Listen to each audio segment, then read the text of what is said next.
once again, folks, and welcome to the Riverbend Sports Network and the Gridiron Report, a weekly look at the top stories in Fredericksburg Regional High School football action. My name is Mark Coleman. Our guest this week is the Assistant Sports Editor at the Fredericksburg's Freelance Star, also a very good friend of the RBSN. His name is Justin Rice. Justin, welcome back to the show. Thanks for having me again. We appreciate it. Justin is also a very important piece of the FLS Varsity Crew, a new undertaking from the Freelance Star, showcasing area high school sports, and you can check them out. They are on the web, flsvarsity.com, and also an outstanding Twitter follow at FLSVarsity. Well, thank you. We're working real hard on it, and we have more and more features that I think people will start to like. We're doing more and more with our stats, and I think people are going to enjoy it. Seen lots of impressive updates and improvements to the website and information on the Twitter feed. Following it every Friday night, certainly for the football scores. But it's more than just football. I've read stories on girls volleyball and field hockey and golf and cross country. It's truly all sports. It's not going to be limited just to football. I think the Freelance Star has a strong tradition of we sort of try to value all the sports, especially the girls' sports, the field hockey and the volleyball. Those girls are out there and they're doing good things. This area's a field hockey hotbed. So we like to keep up on that too. Yeah. It's outstanding stuff. I certainly encourage everyone to check it out. flsvarsity.com, and if you're not following at FLSVarsity, then I'm not sure what you're thinking about for area sports, because it's an outstanding follow. Well, we've reached the halfway point of the regular season for the football, at least for most teams. I think most everyone has played 5 games now. Yeah, this is week 6 on the calendar. Week 6 on the calendar. It's not too early to start talking about playoff implications. We've got some games coming up this week and some games from last week of teams that are starting to separate themselves, starting to demonstrate that they're going to be playing probably postseason games. Yeah, it's all about wins right now and just piling up those power points. It's good to win, and it's good to be a high seed. Those are the 2 most important things to remember when people are trying to figure out how it's going to fall together. Just win. Words of wisdom from Justin Rice, folks. It's good to win. Well, speaking of winning, a team that certainly has been doing that all this season in impressive fashion. Had a little bit of trouble this past week, though. North Stafford, 21-13 over Mountain View. Yeah, that's a good team they're playing. Mountain View is going to start looking, I think, more like the team we thought they would be in the preseason with Gray and Burris and the Collins at running back. So that they gave North Stafford a game is not a surprise. North Stafford has still got some hurdles to clear. Certainly though, again, a win is a win, and that's what they're gonna hang their hat on. But they had to make a defensive stop to make it happen. Right. And sometimes it's good to be able to play those close games, maybe even the ones that they're not necessarily expecting to play. It helps to build additional character and prepare you for those postseason pushes. Yeah, they can't all be laughers. I think coaches sort of like that, to have some games where you've tested yourself, and they've played those this year. Now they've played Briarwoods has been a good game, and the James Monroe, certainly while they controlled at the end, that was a good back and forth affair. So they've got more tests coming up. There are still I can think of 2 or 3 other Commonwealth District teams who I think surely expect to give North Stafford an A effort. And if the Wolverines are going to be 10-0 in the regular season, they're certainly going to have to earn it. One of those teams that has North Stafford looming on the horizon and has some other tough games coming up, but also played a tough game this past week and went to 5-0, are the Riverbend Bears. They won 24-14 over Brook Point. That was a pretty tough game for the Bears as well. Yeah, you look at Riverbend on the surface and you say, or you look at Brook Point on the surface, and they're 1-4, and you go, this is a team we should beat. The Brook Point schedule has been their schedule has been outstanding, probably one of the toughest schedules in the state.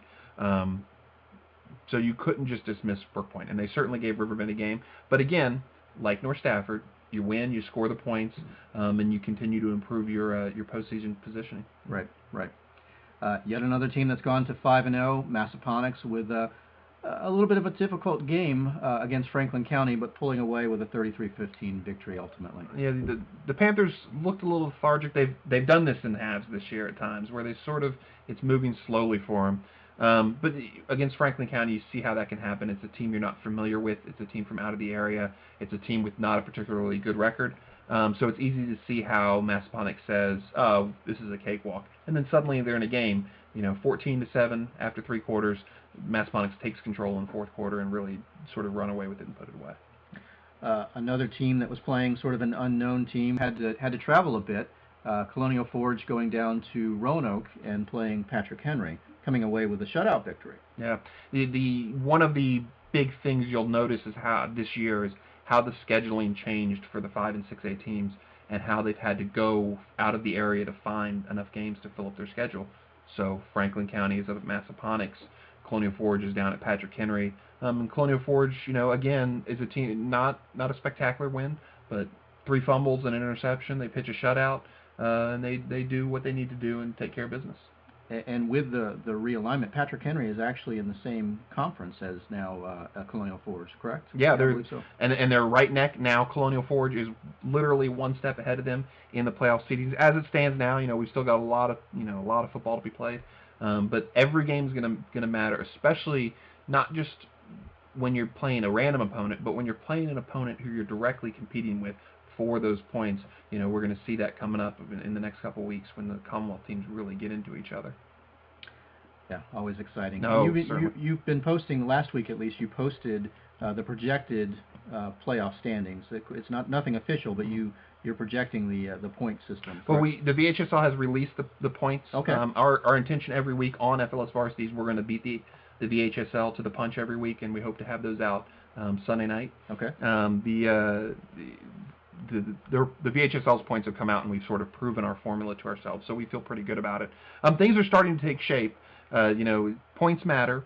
It's going to be really hard to be eliminated. There are teams with pretty mediocre records where if they can just steal a win here, steal a win there, right. They can still find their way into the playoffs. Maybe you're a 16 seed playing a 1 or a 14 seed playing a 3, but you're in. Hey, a chip in a chair. There you go. Yeah. There you go. And then Eastern View also remains undefeated, a big 48-0 victory over Spotsylvania.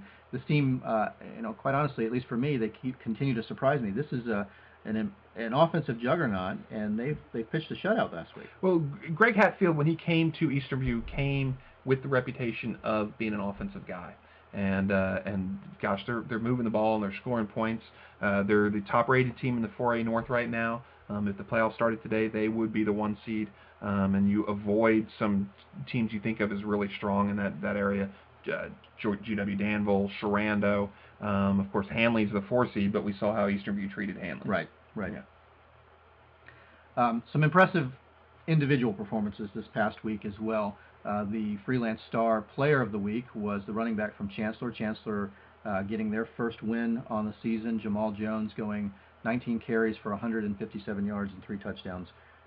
Pretty impressive week for Jamal. It's good to see the Chargers, sort of get on track and get moving. And, Jones had a big game for them. And, Bob Oliver has certainly shown over the years that if you're a running back who can get yards, he will hand you the ball very frequently. So it's good to see him get going. And, I don't think we've heard the last of Chancellor. They still have some winnable games and can improve sort of where they're at. They're right on the cusp of being out of the playoffs right now, but they certainly are going to play a role in maybe getting themselves in, or at least saying who else is going to go. Right.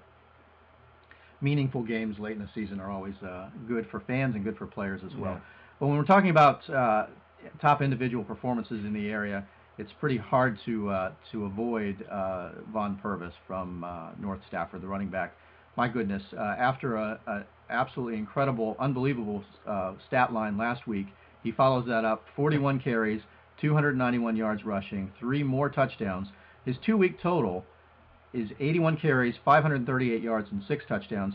He's on pace for a record-setting year, isn't he? If he stays healthy, one of the keys actually to being a record-setting player in high school, your playoff stats count just the same as your individual stats. So the 2 keys for Purvis at this point are stay healthy and help North Stafford win a lot of games. Yep. And keep playing and keep rolling them up. And gosh, the sky's the limit. When it comes to rushing yards. Just absolutely, and amazing to think that he's carrying the ball that many times. Those are almost unheard of. Well, I'm certain that it's something that the Wolverines are concerned about. But they're going to keep feeding him, and if he's going to be the durable kid they think he is, we're going to see what happens. But health is certainly a question there, and can he keep it going? Can he maintain it? And if he cannot, who's next guy? Up? Yeah, right. Well, another running back that's been putting up some impressive numbers from Eastern View, QB.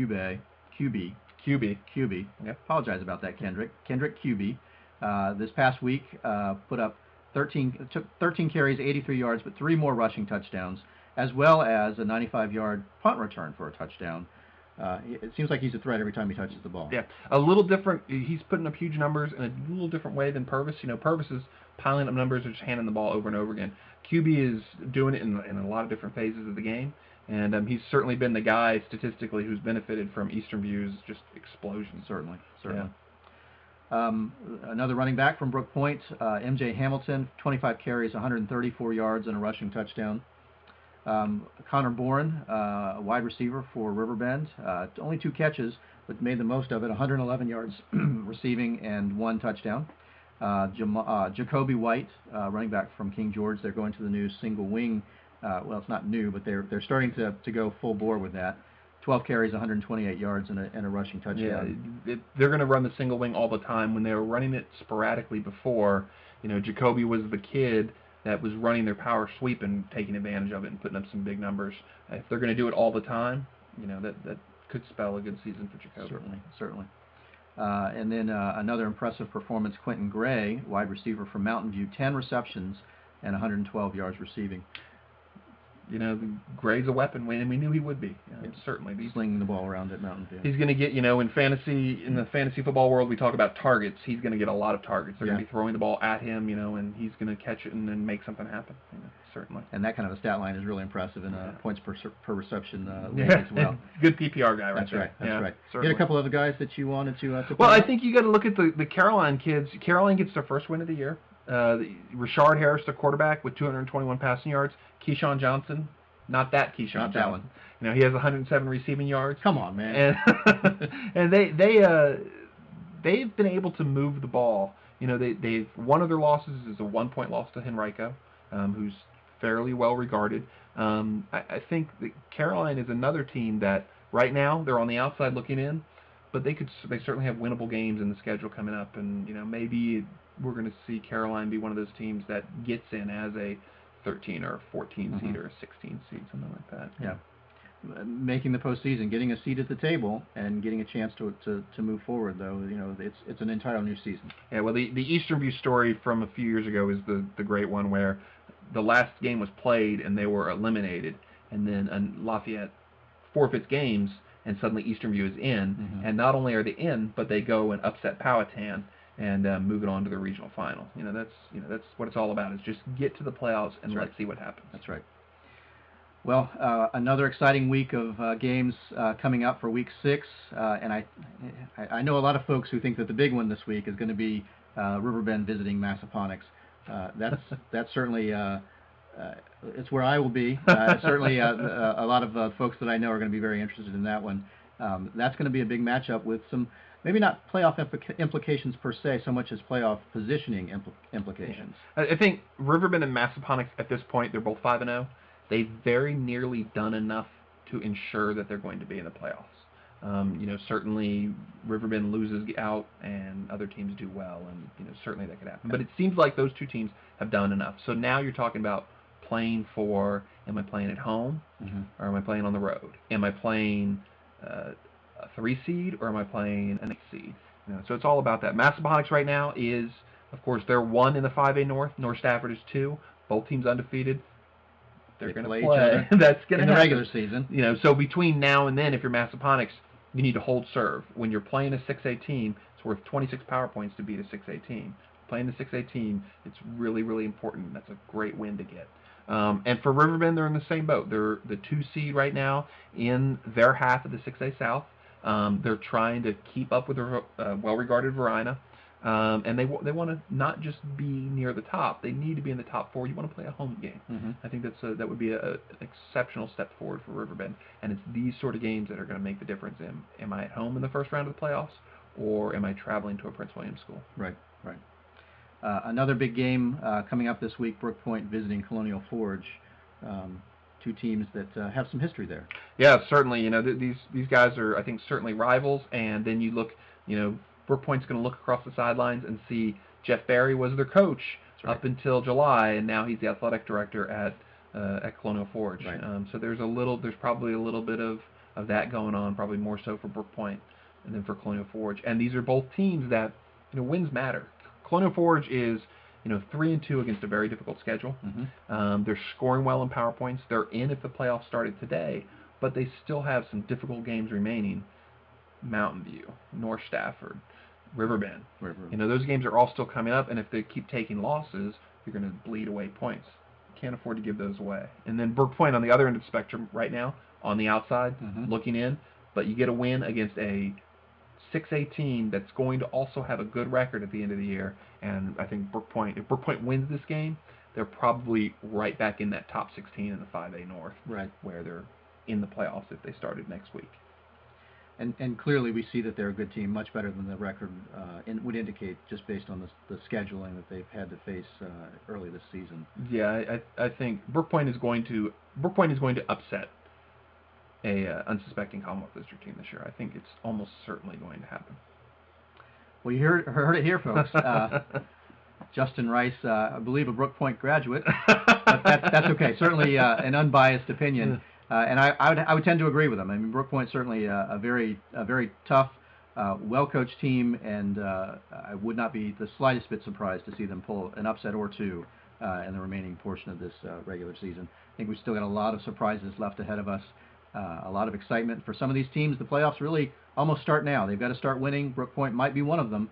They cannot afford to lose too many more games, but it's a lot of fun to watch. Yeah, it certainly is, and it's going to be fun to see how it unfolds here in the next couple of weeks. Certainly will be. Well, Justin, thanks again for joining us. I appreciate your time and insight and words of wisdom. Winning is good. Is that the winning is good and be a high seed. Winning is good and being a high seed. Yeah. We'll write that one down. Justin, again, thank you, and thanks to the great folks at FLS Varsity for their support, and certainly encourage you to check out flsvarsity.com as well as at FLS Varsity. You can also follow us on Twitter. We are at RB Sports Network. Of course, the website is riverbendsportsnetwork.com. We will be broadcasting live this week the Riverbend at Massaponax game, and check back with us next week for the next edition of the Gridiron Report. For Mike Coleman and the great folks at the Riverbend Sports Network, I'm Mark Coleman. Thanks for watching.